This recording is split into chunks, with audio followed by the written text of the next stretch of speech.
Kita ini makhluk penuh dosa, tempat silap dan salah, dan selalu hari ke hari kita melakukan dosa, dan dosa tersebut hingga akhirnya menggunung. Maka dari itu kita perlu nasihat. Bismillahirrahmanirrahim.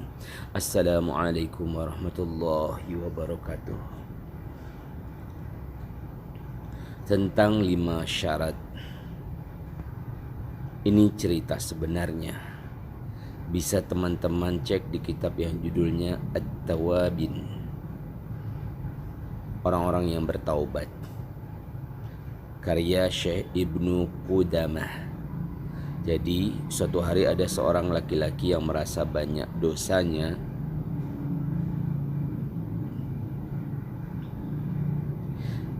Jadi laki-laki ini merasa sulit sekali berhenti melakukan maksiat. Kok saya ini ya tobat, tapi kok diulang-ulang tobat, kok lagi melakukan maksiat. Ini dia gelisah. Semoga teman-teman juga begitu ya kalau melakukan maksiat. Semoga masih ada gelisahnya. Jangan sampai melakukan dosa, melakukan kesalahan, melakukan maksiat, tapi dianggap biasa saja, tidak ada rasanya. Nah ini kalau sudah tidak ada rasanya bahaya. Maka ada petunjuk dari Syekh Ibrahim bin Adham kepada orang ini. Jadi orang ini suatu ketika menemui Syekh Ibrahim bin Adham. Beliau berkata, "Wahai Abu Ishaq, aku ini kok senang maksiat ya. Kok tidak berhenti-henti maksiat meskipun aku sadar ini tidak boleh."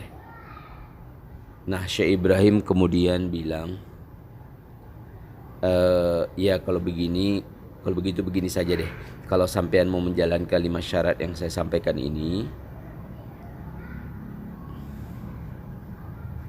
nanti silahkan melakukan apa saja termasuk maksiat, asal coba dipenuhi 5 syarat ini. Nah orang ini kan ya penasaran ya, apa ada pengajaran pengecualian untuk maksiat. Tapi karena yang berkata ini Syekh Ibrahim bin Adham yang sudah masyhur, mau tidak mau harus menerima. Baik Syekh, kira-kira syaratnya apa ya Syekh? Dia ini minta. Syekh Ibrahim kemudian berkata, baik, ini syaratnya.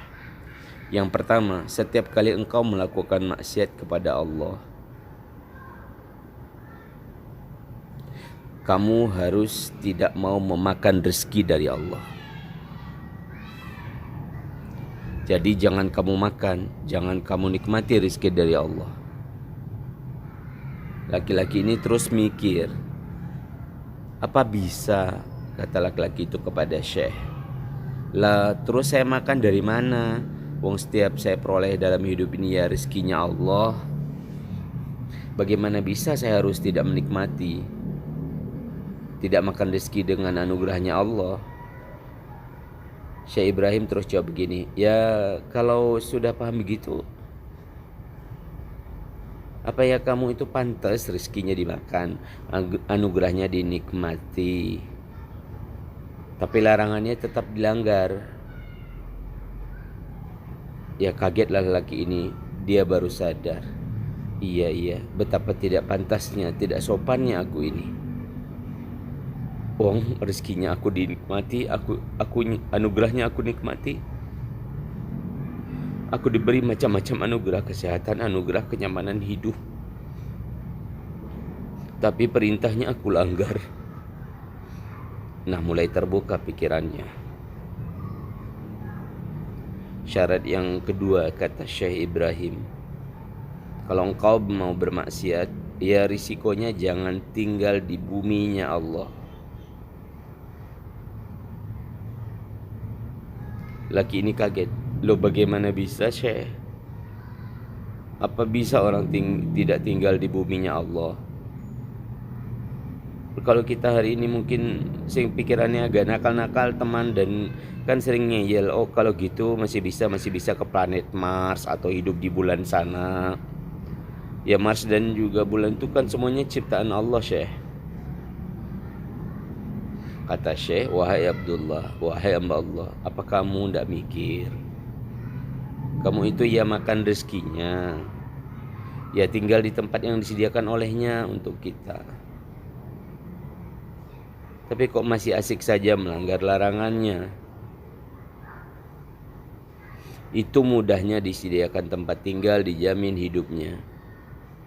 Tapi masih tega kita melanggar larangan-larangannya.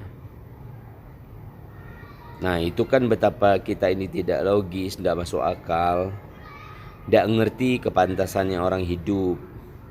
Nah tambah sadarlah lelaki ini. Yang ketiga kata Syekh Ibrahim Adam, nambah lagi nih karena tadi kan 5 syaratnya.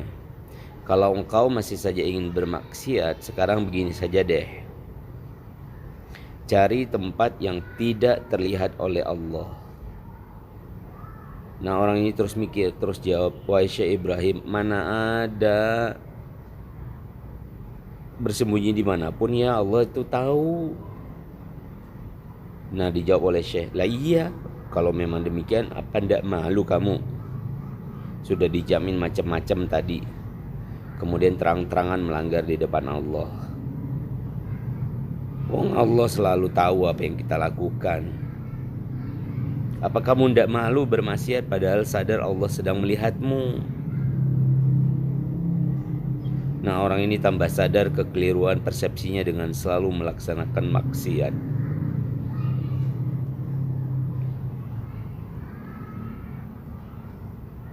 Terus begini Syekh, kata Syekh, dilanjutkan yang keempat ya, Syekh melanjutkan.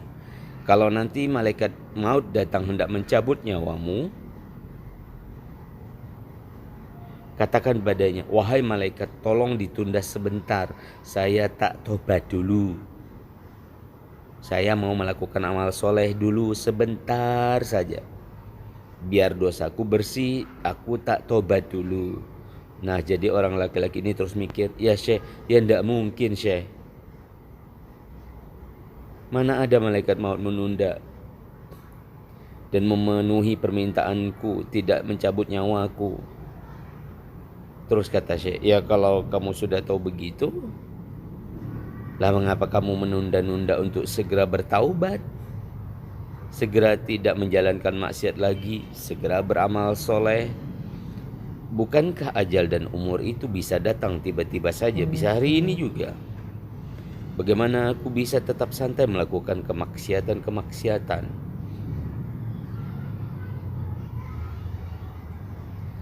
Terus kata Syekh, yang kelima, nanti kalau malaikat penjaga neraka menggiringmu nih untuk masuk neraka di hari kiamat, jangan mau dimasukkan neraka, kamu ngeyel aja, kamu bantah dia. Laki-laki ini terus bilang, ya Syekh, wahai Abu Isya, ya pasti tidak bisa. Kalau memang hisabku membawaku ke neraka, pasti aku akan masuk neraka. Laki-laki ini semakin sadar sampai kemudian dia nangis. Cukup wahai Syekh, memang aku ini tidak tahu diri. Memang aku harusnya bertaubat dari dulu. Harusnya aku malu dengan segala kemaksiatanku. Jadi ini pelajaran bagi kita semua teman-teman. Mungkin sekali-kali atau dua kali atau malah sering hidup kita diwarnai oleh dosa-dosa, maksiat-maksiat. Pelajaran dari Syekh Ibrahim Adham yang pertama, kalau emang kau masih kukuh secara sadar melakukan maksiat dosa, jangan makan rezeki dari Allah, tidak pantas. Wong kita langgar larangannya, kok kita masih menikmati rezekinya dan meminta pemberian darinya. Yang kedua, jangan tinggal di buminya. Itu namanya tidak tahu diri. Wong kita langgar perintahnya, kok kita masih tinggal di tempat dan fasilitas yang diberikannya. Kemudian cari tempat yang Allah tidak tahu. Ini juga semakin sulit, di mana tempat Allah tidak tahu. Kalau kita tahu Allah senantiasa mengawasi, apa kita tidak malu kalau masih tetap melakukan maksiat? Dan yang keempat, kalau malaikat maut datang, minta waktu menunda sebentar untuk tobat. Dan ini pun tidak mungkin. Padahal umur itu datangnya tiba-tiba. Siapa tahu sedang asyik maksiat, malaikat maut datang.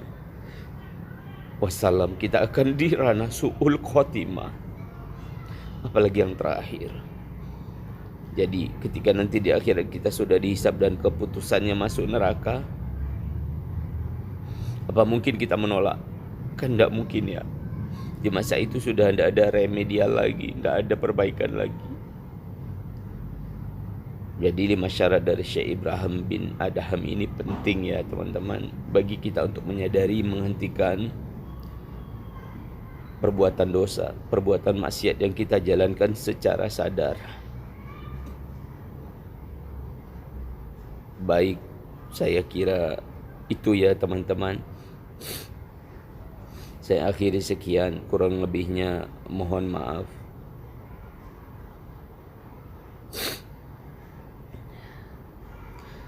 Teman-teman, terima kasih sudah menyimak nasihat ini yang disampaikan oleh motivator gendeng. Assalamualaikum warahmatullahi wabarakatuh.